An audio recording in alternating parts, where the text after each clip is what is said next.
The broadcast is now starting. All attendees are in listen-only mode. Hello, everyone. Welcome to today's webinar. We're really happy to have you here with us to talk about farm-to-school benefits to farmers and producers. We're going to give it just a minute more to let folks log in, and then we'll get started.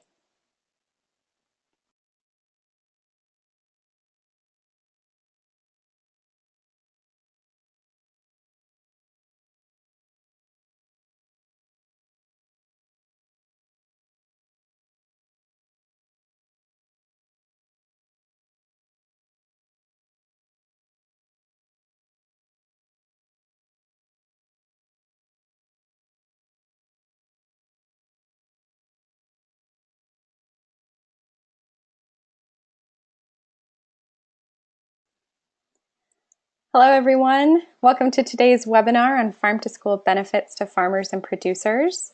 We're really happy to have you here. We have a jam-packed schedule today, our agenda today for the webinar. So we're going to go ahead and get started and let folks continue to log in as they're able. Again, welcome to the webinar, Growing Opportunities, Farm-to-School Benefits to Farmers and Producers, hosted by the National Farm-to-School Network and sponsored by CoBank. We have a few housekeeping items that I'd like to cover before we jump into the content. The first is a reminder that today's webinar is 1 hour long, and so we will conclude at 3 p.m. Eastern Time. All of our attendees are on mute, so you can send your questions or any issues you're having via your control panel in the question box. We've made time for question and answer throughout the presentation after our speakers have presented, so feel free to submit your questions at any point, and we will get to as many as we can. Today's webinar is being recorded, and it will be emailed out tomorrow and available in our resource library. So as an attendee, you will receive it in your inbox, and everyone who registered will also receive it. Lastly, I wanted to mention that we will be referencing several resources during the presentation, and including one that has been linked as a handout in your control panel called Benefits Fact Sheet, and that's a PDF. You'll see several different places where we put URL links where resources can be found. And just know that we're also going to send those out tomorrow via the follow-up email with the recording of this presentation. So with that, I think that's all of the housekeeping items. And I'd first like to start the webinar by welcoming Sarah Tyree, who's the Vice President of Policy and Public Affairs with CoBank, who is sponsoring today's webinar, to share a few words. So Sarah, the floor is yours. Thank you, Anna. CoBank is proud to sponsor this webinar and highlight the benefits to farmers and producers when schools and other institutions make the commitment to source local. We are grateful for the incredible work of the Farm-to-School Network to highlight this economic link. At CoBank, our mission is to serve as a dependable provider of credit to vital industries throughout rural America: agribusiness, water, communications, and power. If you aren't familiar with CoBank, I understand that. We're probably the largest lender you have never heard of, because if you aren't involved with agriculture, water, communications, or power, we don't lend directly to you. Next slide, please. Headquartered outside Denver, Colorado, CoBank serves our customers from regional banking centers across the U.S. We also maintain an international office in Singapore to support the export of U.S. agriculture across the world. As a mission-based cooperative lender and member of the Farm Credit System, CoBank is committed to serving all of agriculture. That includes urban agriculture and local food systems. We understand that farmers benefit when local institutions like schools or hospitals make the commitment to source local. Creating a market for local foods is a game changer for farmers. More and more consumers are using the power of the pocketbook to source local food through farmers markets and community-supported agriculture. It isn't surprising that schools and hospitals are pursuing sourcing local as well. By supporting the efforts of the Farm-to-School Network, we hope to foster the development of thriving, sustainable local food systems. And as a cooperative, we look for opportunities to highlight the cooperative business model to serve these new local food systems. If you aren't familiar with the benefits of the cooperative business model, I urge you to explore this option as your local food system is being developed. When farmers have an ownership in the local food system, they have the direct potential to thrive when that local food system thrives over the long run. We recognize that the landscape of agriculture in rural America is diverse and complex, and that small or emerging cooperatives have difficulty paying financing and other technical assistance. To truly fulfill our mission and strengthen our rural communities, we want to serve them whenever possible. CoBank is also supporting Farm to School by supporting an economic study, investigating and evaluating local economic impacts of Farm to School. Now, while economic studies are important to quantify impacts, it's also important to hear the stories from the farmers directly involved. Today, I am excited about learning from today's participating farmers and producers and their personal experiences with Farm to School. CoBank is pleased to support today's webinar. Thank you. Thank you so much, Sarah. And thanks again, a big thanks to CoBank for sponsoring today's webinar and content. So we have a really exciting schedule today with lots of great stories and information to share about the benefits of Farm to School, particularly for farmers and producers. We're going to start by doing a brief overview of Farm to School and who we are at the National Farm to School Network. And then we're excited to welcome several farmers from across the country to share their stories and how they have been able to partner with schools and how that has benefited their farm businesses. Then we'll dive a little bit deeper into some of the research around the benefits of Farm to School, and we'll talk some about that benefits of Farm to School fact sheet that's linked in your control panel, as well as give a preview of a forthcoming economic impact report. Lastly, we have a few action steps for you, and we want to encourage you to get involved and take action in your own community. So as a reminder, we're going to sprinkle questions throughout the presentation. Send them in as soon as you have them, especially for our farmers who are going to be up first. So to get started, a quick overview of what Farm to School is. Farm to School enriches the connection that communities have with fresh, healthy food and local food producers by changing food purchasing and education practices at schools and early care and education sites. Farm to School empowers children and their families to make informed food decisions while also supporting local agriculture and strengthening local economies, while also contributing to vibrant communities. There's no one defined program of Farm to School, and implementation varies between every community. But Farm to School always includes at least one of these three core elements. Procurement, which is local foods purchased, promoted, and served in cafeterias or as a snack or taste test in school. Education, which means students participating in educational activities related to agriculture, food, health, or nutrition. And school gardens, so giving students an opportunity to engage in hands-on learning through gardening opportunities. These elements work cohesively together, giving students many opportunities to engage with fresh local food and build healthy habits that can last a lifetime. The Farm to School movement is rapidly growing. It's happening in all 50 states, Washington, D.C., and U.S. territories. It's a movement that's reaching more students, engaging more farmers and producers, and positively impacting more communities every year. Farm to School started in the late 1990s, and by the early 2000s, Farm to School had spread to every place in the country. According to the latest USDA Farm to School census, which reflects data from school year 2013-2014, nearly 42% of all U.S. schools participate in Farm to School, engaging more than 23.6 million children and investing nearly $800 million per school year in local food purchases. So who are we? The National Farm to School Network is the leading voice for the U.S. Farm to School movement. We are made up of more than 15,000 members in communities across the country, nearly 200 core and supporting partner organizations in all 50 states, DC, and US territories, an advisory board, and a national staff.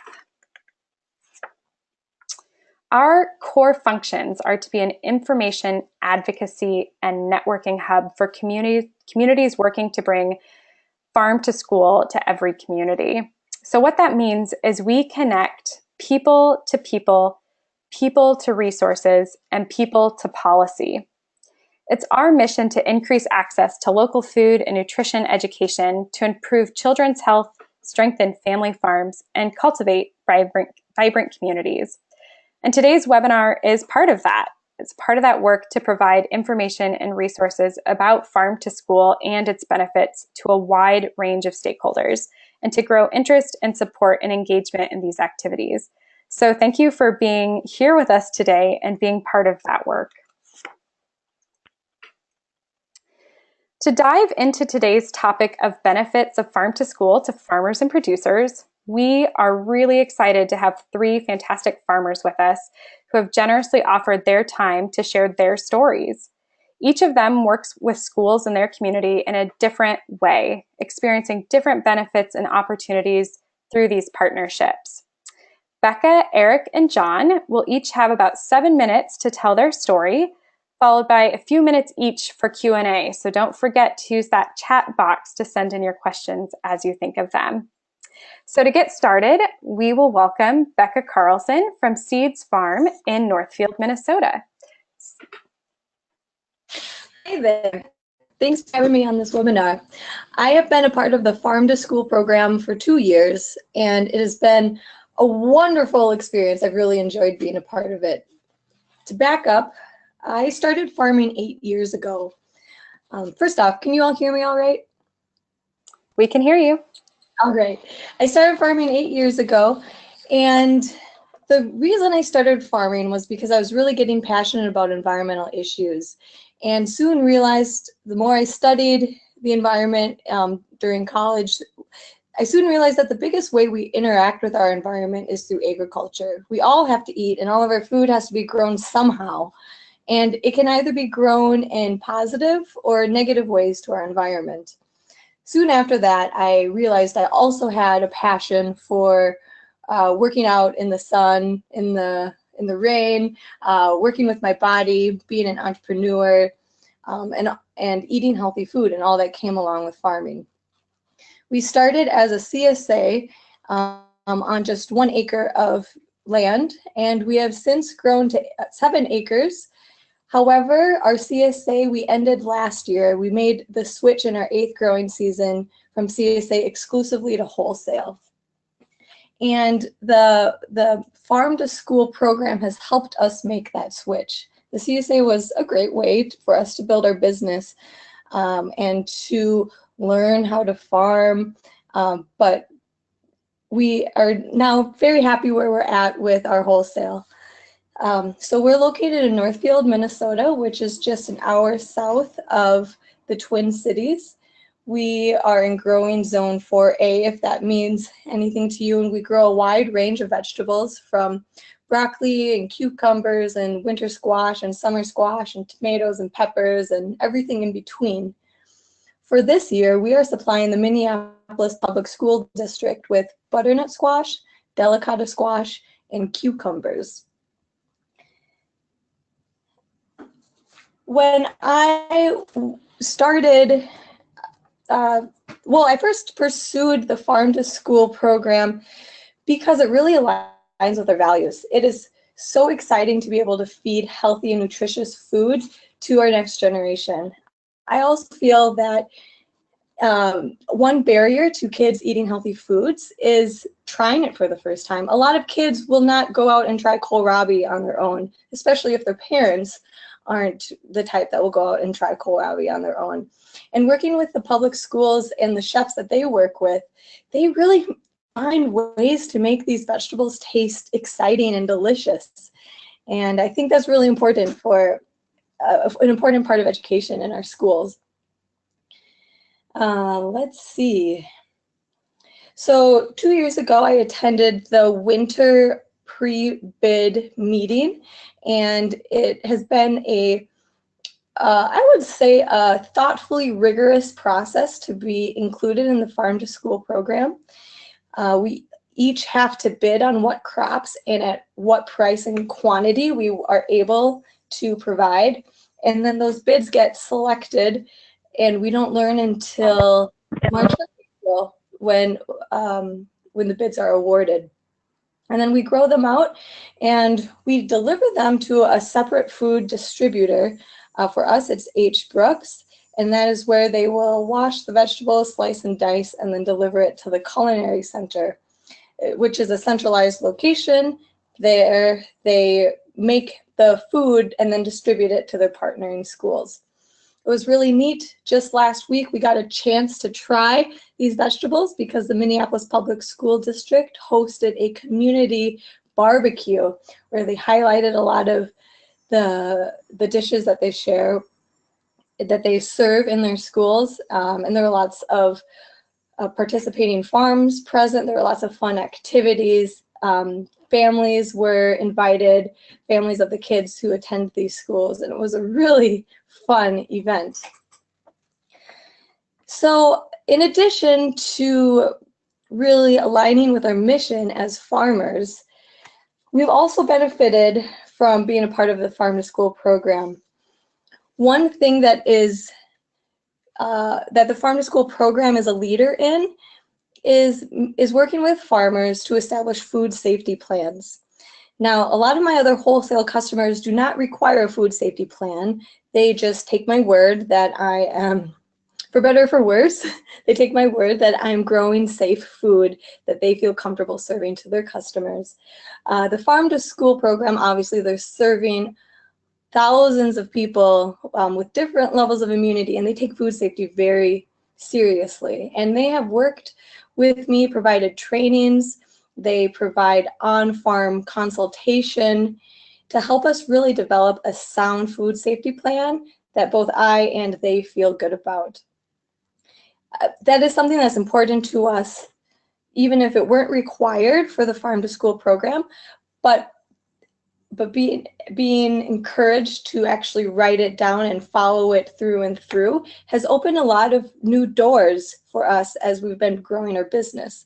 Now that we have this food safety program, which has been approved by the Minneapolis Public School District, we are able to talk to new customers that wouldn't listen to us before.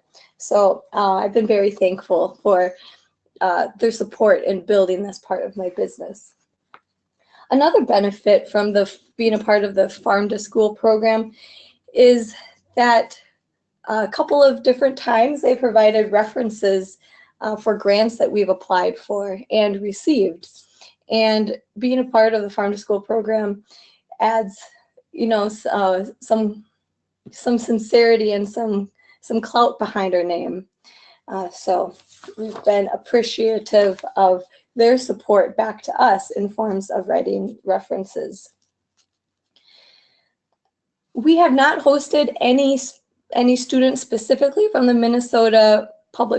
Minneapolis Public School District yet. However, we have hosted a number of YMCA summer camps and other school groups.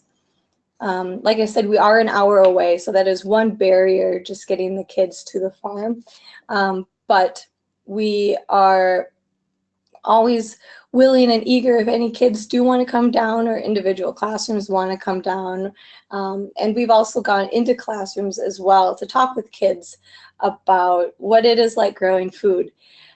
Like I said before, I think it's really important for kids to know where their food is coming from and how it's grown. And I really think the Farm to School program does a great job of bringing this integral piece of information into the school system. So that is what I have to say, but I would love to answer any questions if you have any. Thank you so much, Becca. We do have a few questions that have come in and would encourage folks to continue submitting questions via that question box. The questions that have come in are mostly related to your food safety plan, and curious from folks are wondering if that's something that you are willing to share with other small farmers, or if you can give guidance on how they might create their own and any lessons you've learned from that process. Sure, yes, I would be happy to share my food safety plan with anyone. That is one resource that I found the most helpful in creating my own food safety plan, is asking other farmers who had food safety plans that they would share theirs, which they graciously did. And then I tweaked it to fit my farm and my scale. The biggest thing that I found challenging is scaling food safety practices up to the size appropriate for your farm. Sometimes things that make sense on a large scale don't make sense on a small scale, and vice versa. As long as the same standards are met, there can be multiple ways to skin a cat. So that's where it's been important to creatively think about, how does this affect my farm? And then as for online resources, I've worked with the Extension Service of Minnesota, and they have a food safety specialist. And I cannot remember the website off the top of my head, but if I believe my email was provided. If not, it's seedsfarm@gmail.com. And if you send me an email, I can send you a link to that website. And that has a lot of resources on it that I found really helpful. For example, like SOP, standard operating practices for hand washing, or this is a template for a log for your vehicle cleaning that you should be keeping and such. Great. And I think we have time for one more question. And there's thanks coming across for your willingness to share those resources, and thanks for that answer. Can you share just a few of the educational things that you do with kids on your farm? Even though they're not with Minneapolis Public Schools, when you have kids out on the farm, what kind of activities are you engaging them in? Yeah, some of my favorite activities that I do with kids when they come is to pull a carrot out of the ground and to see a lot of the faces of the students who thought maybe grocery stores or carrots came from grocery stores and hadn't taken the time to think, well, where does the grocery store get them from? Or how do they get cut up in these baby-sized pieces? So that's the simplest thing I like to do with kids. Another thing I like to do, usually we would have the school group out in the fall season when we were harvesting our dry beans. And the dry beans, we have to harvest, we have to thresh them, and to do so you need to break open the pod. So we would put a tarp down on the ground and put the dry beans in between, and another tarp on top, and have a dance party on top. And the dancing action of the feet would break open the pods and reveal the dry beans beneath. And again, seeing the light bulbs go off for these kids, that, oh boy, this is where dry beans come from when I eat them on my taco. And it's a fun way to get kids who are familiar with dancing involved in something that they're not so familiar with, and combining the two. Wonderful. That's all the time for questions we have right now, but thank you so much, Becca, for sharing your story and for sharing resources with folks. We'll make sure that folks are able to connect with you, especially on that food safety plan piece. Well, thank you. It's great to be here. So the next farmer to share his story is Eric Pope from Norton Creek Farms in North Carolina. He has a very different example of how his business works with schools. Eric, are you on the phone? Yes, ma'am. Great. The floor is yours for 7 minutes. My name is Eric Pope, and I help run the Christmas tree operation at Norton Creek Farms in Cashiers, North Carolina, which is actually a very small part of our operation. The bigger picture of our operation is strawberry plants, and then we actually grow the berries and a lot of produce in South Florida. So we're the largest strawberry plant producer on the East Coast. But about 35 years ago, the grandfather,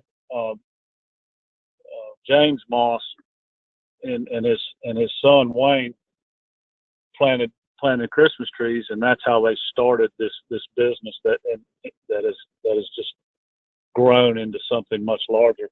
They planted Christmas trees and harvested cabbage for years as they built their farm. So we're actually a small So let's concentrate on just a little bit about Norton Creek Farms, not all of the history and not everything, but just a taste. The Christmas tree operation, about 10 years ago, Nathan, the son, came to me, and I was a president of a booster club for the baseball. And we just kind of hit it off. And he said, Eric, I need a better way to market our trees. And so we were using the Christmas trees as a fundraiser for our baseball team. And at that time, he had about 5 people doing it. And he asked me to come up with a program. We have a website. You're welcome to look at it. You're welcome to, look at the examples I use, my prices. But the concept is that our product, we sell you the trees at wholesale cost, and you pre-sell them. The schools and the booster clubs pre-sell them to their clients for Christmas. And then we also have a wreath fundraiser as well, where we take the byproduct of our trees, the stumps and trimmings and things like that, and we build wreaths. And so we sell those as well. And again, if you're on my website at nortoncreekfarms.com, and I think the ladies that asked me to do this put together some pictures. So I'm not seeing those pictures. Are those pictures available to everybody? They are, Eric. They're seeing them. I'm on a phone, so I'm not in front of a computer. But anyway, we I took pictures of all our trees, and we put them on our website with prices. And then if your band booster club or your baseball booster club or cheerleaders, they would contact me, and I'd basically instruct them on how to make money for their clubs with our product. A lot of our groups, it's a tough sell the first year with the Christmas trees, because a lot of people want to see their tree. But that's what makes our program work so well, is that we sell you the premium tree. If you're doing a pre-sale fundraiser with us, we give you the best of our best. And so we're a small farm, and we only cut about 10 to 11, maybe 12,000 trees a year. We don't sell to any box stores. And so when I'm talking to my clients and my potential clients, I can promise them the best quality we have. Now, we have other people that set up tree lots that buy a little lesser quality for the price so they can make more money. But when we're doing the pre-sales, I guarantee that we're shipping our best to them, because when they deliver that tree and that person unwraps it, that's their tree. They can't take it back to the lot and shop again. So my point with all that is that a lot of groups will start off the first year selling 30, 40 trees. But as people talk and they see the product, it really, really just grows.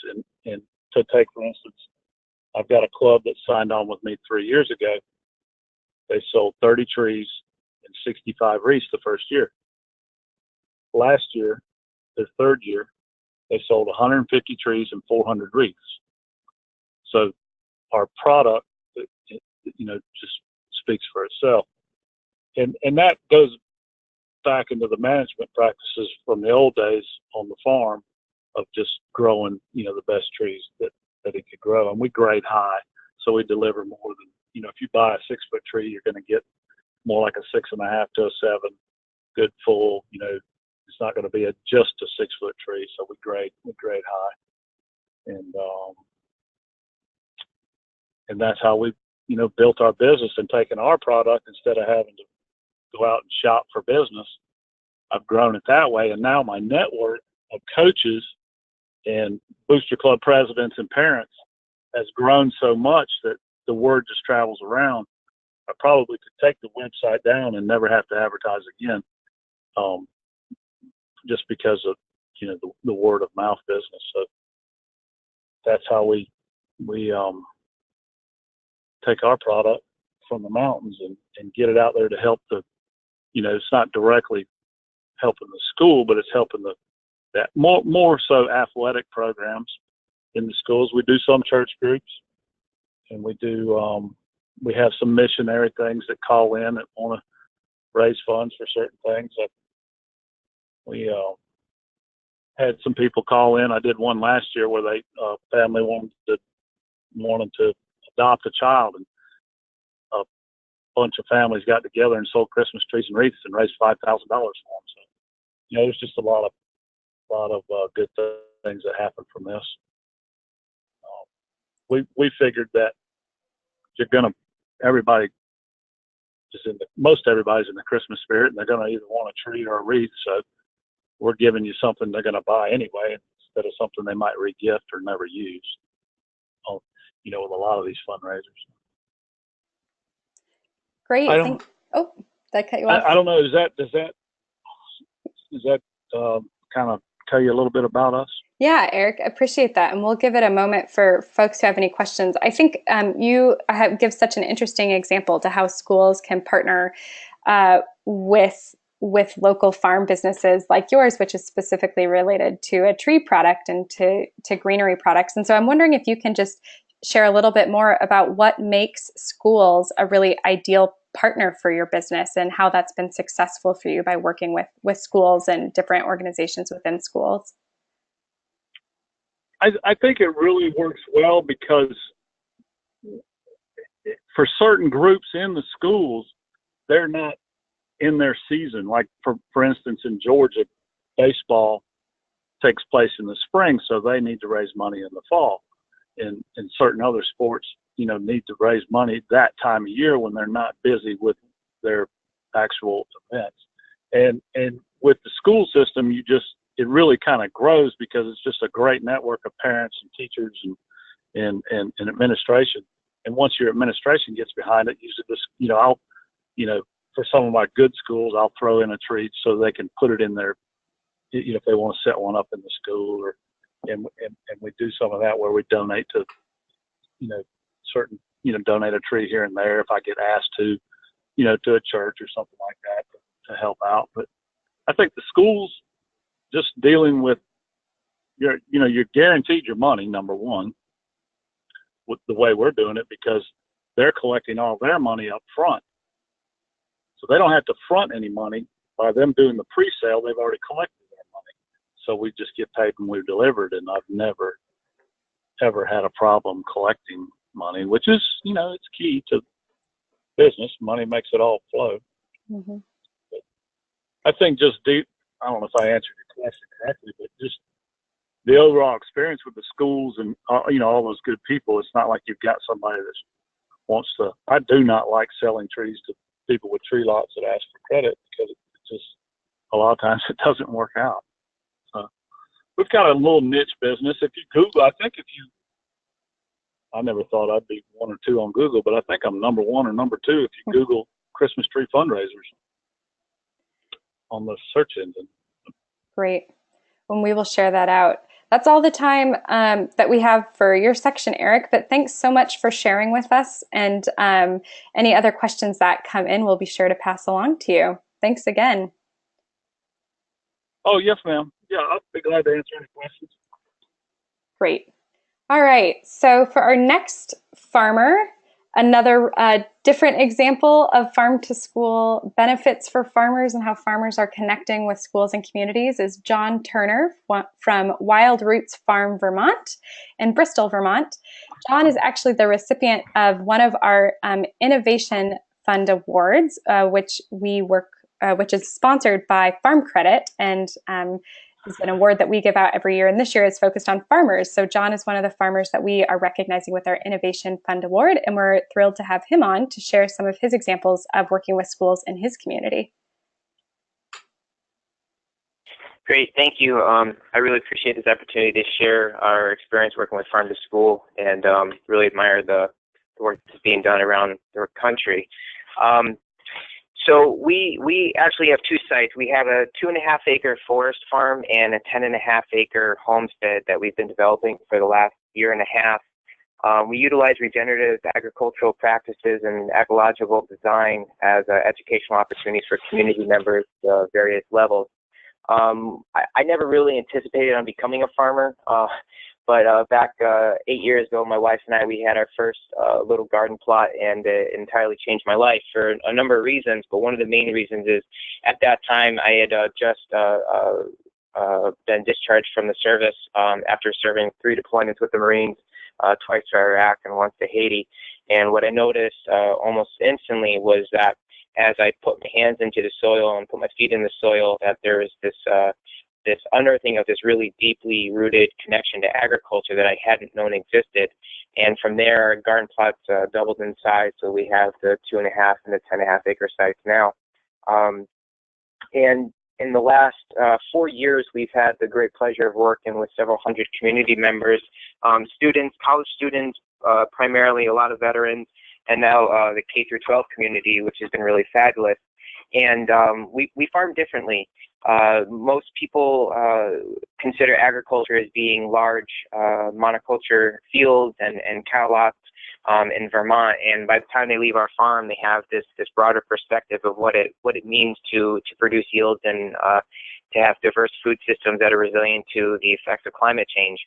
And that's one of the things that we really focus on is resiliency and community engagement and the educational component of agriculture, because this is information that we should have to know how to grow food, how to raise animals, to kind of look at the whole system from a whole systems perspective rather than just implementing thoughts and ideas and not really understanding the impact or consequences, both good and bad, that any decision could have. So my background in sustainability and ecological design began a few years ago after attending a 3-week course for ecological design in the built environment, which allowed us to view the relationship between the natural world and built structures, and how the transitions are and what people's interaction is with them. And that really kind of jump-started my, I don't want to say career, but my passion into, teaching methods that will help people have a better relationship with the land and with themselves. So Wild Roots Farm came from that 3 years ago, and we're not a production farm, but we have a lot of different educational opportunities for the community members to view silvopasture and agroforestry methods and forest farming. And right now we're working on developing our beds and our 30-foot by 60-foot high tunnel that'll be for both perennial production and annuals as well.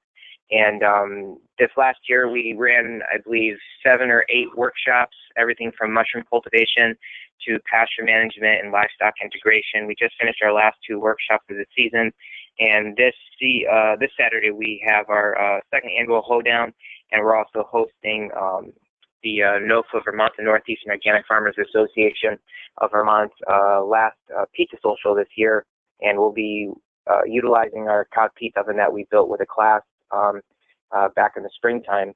Trying to think. I guess that's really it in a nutshell. I mean, our experience with Farm to School has been really wonderful, and as mentioned previously, the majority of the work that we've done has been with college students. But my wife, she's been in the public school system here for the last 3 years, and she's now the PE and health and wellness teacher for the elementary school, and was director for the expanded learning program, which is an after-school program, and then also summer program for kids K through 12, to kind of keep them engaged and keep their brains functioning, and so they don't zonk out and not do anything over the summer, but to help them stay active and be with their friends. And so with that, we've been able to develop these, further expand our partnerships and relationships with different community members and organizations from the Hunger Free Vermont Hunger Council and different co-ops and Office of Senator Sanders and Senator Leahy and the Agency of Agriculture. And on top of that, just to kind of go into the other component of this, the healing qualities of work in the land, there's a veteran piece, and if you look at it from statistics perspective, there's over 20 veterans a day that are committing suicide, and a lot of that comes because these men and women, after coming home from war, getting out of military service, they don't have a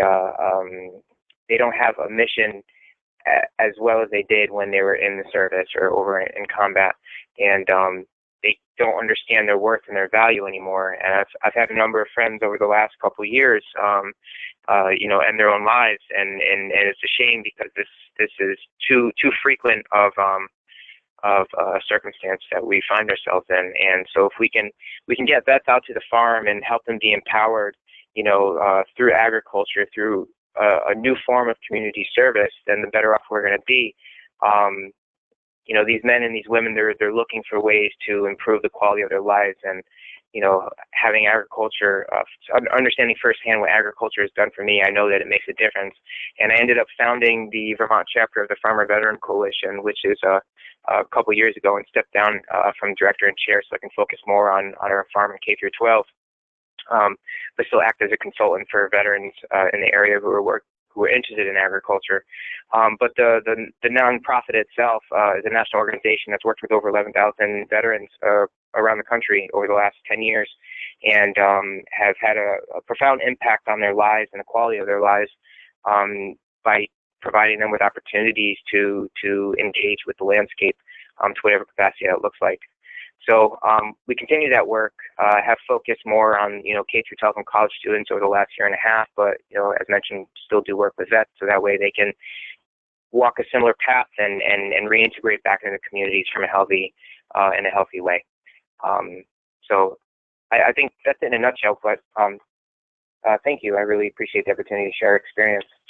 Thanks, John. Yeah, and lots of folks have messaged and are interested in learning more about your farm, so we're sending out your website, and we'll make sure to send that out in the follow-up email as well. One question that came across asking for a clarification about what type of farm you have. Is it a family farm or a nonprofit-based farm-based education center?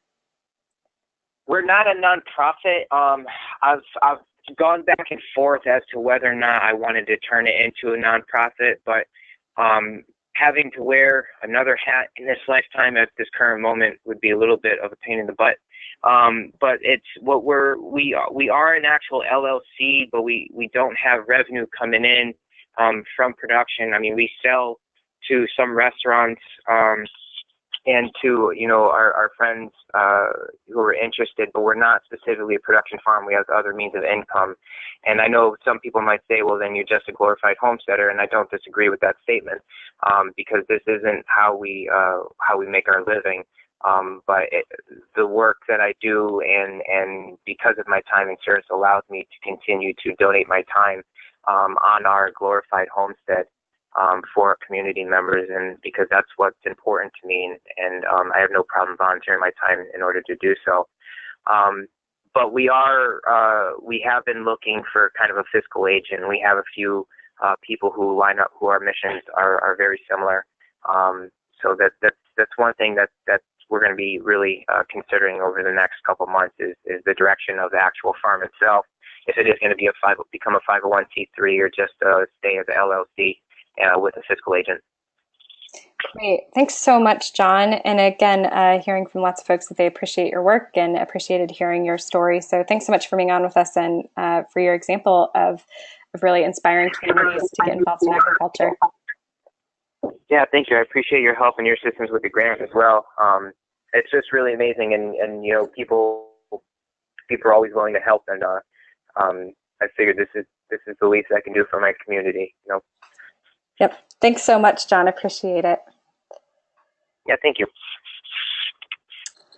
So again, thanks to Becca, Eric, and John for each sharing their really diverse examples of how they work with schools in their community, from hearing Becca's example of selling produce to Minneapolis Public Schools, to Eric's example of how schools are able to help support his tree business, to John and his really commitment to working with K through 12 students and other community members and veterans to grow knowledge and passion for agriculture.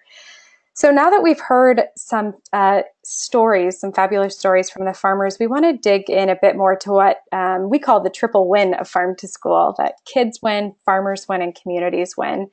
As we've just heard from the farmers' stories, there are many ways that farmers and business operations benefit by engaging with schools.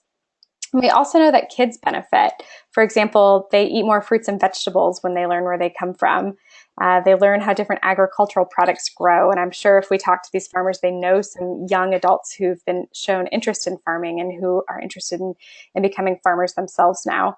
Communities also win because when farmers reinvest and circulate their dollars in the local community, that is a win for everyone. We have compiled this research-based overview of these benefits of farm to school, so lots of what you've already heard, but even more, in our Benefits of Farm to School fact sheet. This document outlines benefits by sector, including economic development, public health, education, but as well as by stakeholders. So for example, if you want to see what the benefits are for students or for schools or communities. It also includes a list of resources that document the research that shows these positive impacts of farm to school activities. So again, this document is linked in your control panel and also available on our website. So we think, and we've heard from folks, that this is a really useful resource for starting conversations about farm to school activities and their benefits. So for example, if you're a school and you're looking to start a relationship with a local farmer, this fact sheet shows lots of the potential benefits of that relationship. Or if you're applying for a grant to support your farm to school work, again, there's data in here that may be helpful to you. We've also know that it's a helpful resource to bring to the table in conversations about policy and with policymakers, showing them why advancing farm to school policies are a win for everyone in the community. So I'm now going to pass the presentation on to Anupama Joshi, who's the National Farm to School Network co-founder and executive director, who's going to dive in to a few of the particular research-based benefits of farm to school for farmers, as well as give a preview of our forthcoming report on the economic benefits of farm to school. So Anupama, over to you. Thank you, Anna, and welcome everybody. It's a pleasure to host this webinar for you and talk about the farmer and producer benefits of farm to school.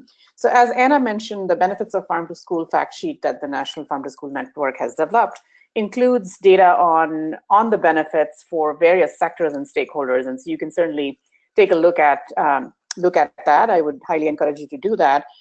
Since today's webinar is focused on farmers and producers, let's dig in a little bit more about the specific benefits that we know are related to engagement and practices like local procurement for farmers. So what we know currently is that farm to school activities do create and maintain jobs in the community and in the state. So those are the community benefits of farm to school, and that for every job that is created by school districts purchasing local foods to be served in the cafeterias, additional economic activity creates another 1.67 jobs in the community. We also know that for each dollar invested in the farm to school program, it stimulates an additional up to about $2.16 of local economic activity. And in one state, we've even seen data that shows that this farm to school activities resulted in about 1.4 million in overall contribution to the state. We also know that at the school level, we're talking about farmer benefits here, but at the school level as well, there are economic benefits to the school in terms of increase in student meal participation. We've seen about an average of about 9% of student meal participation increases with farm to school, and that just means that more kids are eating the school meal program, and as a result of that, the school is getting additional revenue through the school meal program. Next slide, please. And there's certainly many direct benefits to farmers and producers as well. You heard a couple of examples today, and it was really wonderful to hear from the three farmers and producers that came onto the webinar today. On an average, we've seen that farmers who sell to schools see an increase of about 5% in income from farm to school sales.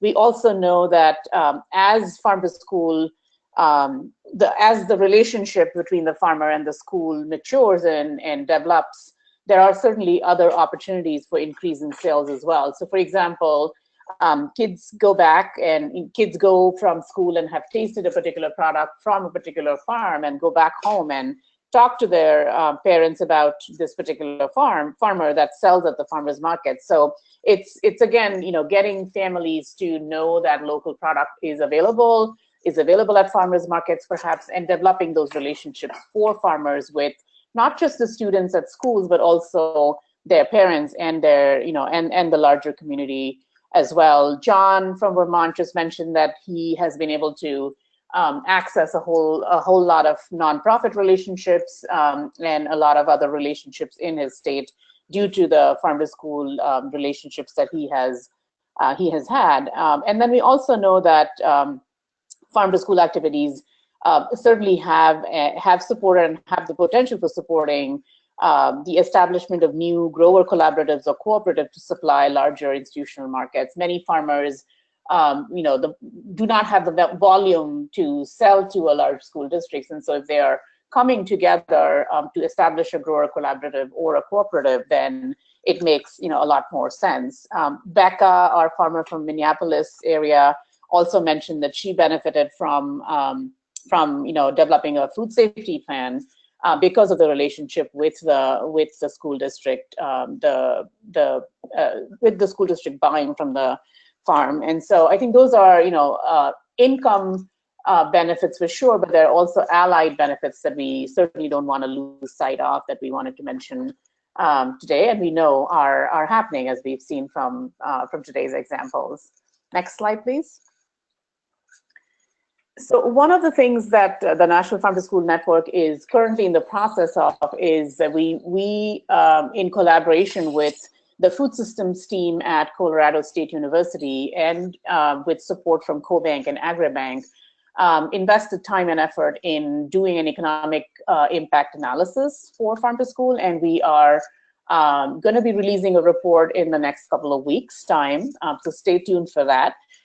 What we did was, with this study, we wanted to estimate the economic impact of farm to school sales using best practice assessment methodology. Applying that methodology, we wanted to develop a standardized framework that could be used by other sites as well. So this is something that this is a report and an additional resource that is going to be coming your way. So stay tuned for that. As part of this study, we did farmer interviews, and then we also did 2 case studies specifically around economic impact analysis that we'll share a little bit of information with you, give you a little bit of a preview, and then stay tuned for the report to be released in a couple of weeks' time. Next slide, please. So I'm really delighted to share just a couple of things from the findings of that report with you today.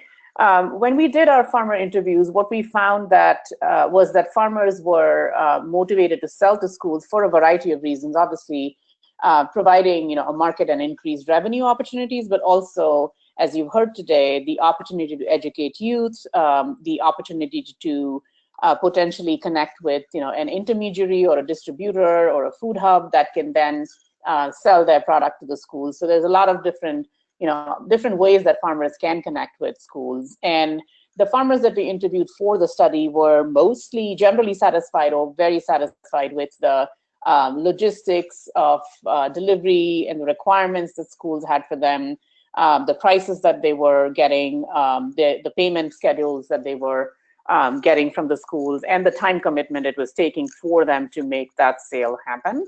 The challenges that they articulated for us in terms of farm to school relationships or K-12 relationships were really around volume. So again, especially for small and medium-sized farmers, meeting the volume for larger school districts, can be a challenge, and that was something that came out of our findings as well. Next slide, please. So we did 2 case studies as part of this study and this report that is going to be coming out. One in a school district area, the Minneapolis school district, and one at the state level in Georgia. And what we found, without getting into too many details today on the webinar, what we found was that for both the sites of the areas, essentially the economic multipliers were larger than most traditional fruit and vegetable sectors. And what that meant was that for every dollar that was being spent on local product by the schools, additional dollars were being generated in the area. The same applies for an employment multiplier as well, being larger than other non-farm to school production sectors. And so the the bottom line being that both, economic multiplier and employment multiplier were larger than, than other ones that have been seen for, similar sectors. And so that is really positive news for farm to school. And, one of the things that we will be highlighting as part of this report that is going to come out is the data that we found from these case studies. But the second thing that I'm really excited about also is that we do now, as part of this study, we'll have a survey protocol and an assessment methodology for economic impact assessment that will be available for use by the field, by all of you. So I'm really excited to be able to share the report in a couple of days' time and share the methodology as well with you. And we're really excited to be partnering with the food systems team at Colorado State University and getting the support from CoBank and AgriBank to invest time and effort into this analysis that will be released shortly. So with that, I'm going to pass it back to you, Anna. Thanks so much, Anu. I'm looking forward to having that report out and being able to share that with everyone here on the call today. So before we wrap up the webinar, we want to give you a few action steps, leave you with a few ideas of how you can support farmers and producers in your community and help farm to school efforts grow and make sure that its benefits are available to all children and all farmers in all communities. So here are our quick 5 suggestions. The first is to make new connections. If you represent a school, meet some farmers. If you're a farmer, find some schools that potentially you could build a relationship with. If you're a support organization, we'd encourage you to get involved and learn what support schools and farms need. We just launched a new national calendar of events that includes networking and learning opportunities just like this, places where you can meet other folks in your community and in your state that are doing farm to school or want to get involved in farm to school. So that's a great place to start if you're looking for an event to meet folks in your community doing this work. And that's at farmtoschool.org/events. Our second tip is one that you may be already doing, but is such an important one we don't want to forget it, which is purchase from and get to know your local farmers and producers. Purchase their food products at farmers markets, grocery stores, farm stands. By supporting local food systems, we together create more opportunities and more markets for local food. And this also provides a great opportunity to start conversations with your farmers and producers about farm to school opportunities. So make a real point of getting to know the producers in your community, starting conversations with them and supporting their businesses. Tip 3 is to use the data that we mentioned today, both from the Benefits of Farm to School fact sheet, but also the Economic Impacts of Farm to School report. There's lots of good data in there that can support your work and can start good conversations. We encourage you to be an advocate. One example of this may be around policy. So for example, we are happy to support a bill called the Farm to School Act of 2017 that was introduced in both the House and the Senate earlier this month. And that's a bill that would expand support for the USDA Farm to School grant program and encourage more farm to school activity across the country. So sign on and show your support by signing on as a citizen or as an organization. And there are numerous other opportunities to support and advocate for farmers and producers in the policy spectrum as well. And lastly, we'd encourage you to reach out to your core and supporting partners in your state. Again, these are folks based at nonprofits and state agencies and university extension and other organizations who are really content experts in farm to school in your state. They're a wealth of knowledge. They can help with any technical issues, or if you're just looking to get started and don't know where to get your foot in the door, these are the folks who can help you do it. So you can find your core and supporting partners at farmtoschool.org/our network, and you can send them a message and get involved today. So it looks like we took up a lot of time with questions with our farmers, and we don't have much time left now, but I would encourage you to continue submitting any questions you have via this chat box, and we can follow up directly with you via email. 2 last things in this last minute of our webinar. A quick reminder that October is National Farm to School Month, so really no better time to get involved with Farm to School, to start reaching out to farmers and producers in your community, or if you're a farmer getting in touch with schools in your community, then during October, this is the perfect time to do it. So we'd encourage you to go to farmtoschool.org/month and find resources and activity ideas and opportunities to celebrate Farm to School and all of its benefits this October. And lastly, just a few more resources to send to you before we sign off. We have another webinar coming up tomorrow all about advocacy and action and policy opportunities around Farm to School. So if that's something that you're interested in and you want to learn about opportunities in the policy realm to get involved and support farmers and healthy schools, join us tomorrow from 2 to 3 p.m. Eastern. And you can find that information on our website. I'd also like to point out that we have a free resource library online with a lot of getting started resources and including resources around food safety plans for those of you who are interested in those earlier, so check that out. And lastly, a great opportunity to meet more folks in this movement doing this work and to get inspired and network and learn is our 9th National Farm to Cafeteria Conference, which will be next April in Cincinnati, Ohio, so save the date for that. My last note for you all before we sign off is to continue to stay engaged with Farm to School by visiting farmtoschool.org. Sign up for our newsletter so you can get alerts on things like the forthcoming Economic Impact Report and additional upcoming webinars, learning, and networking opportunities. A final thanks to all of our presenters today, Sarah, Becca, Eric, and John, and Anupama. We are thrilled to have you all on today to share your stories and to speak with our attendees. Thank you all for attending, and we hope to see you on a future NFSN webinar. Have a great day.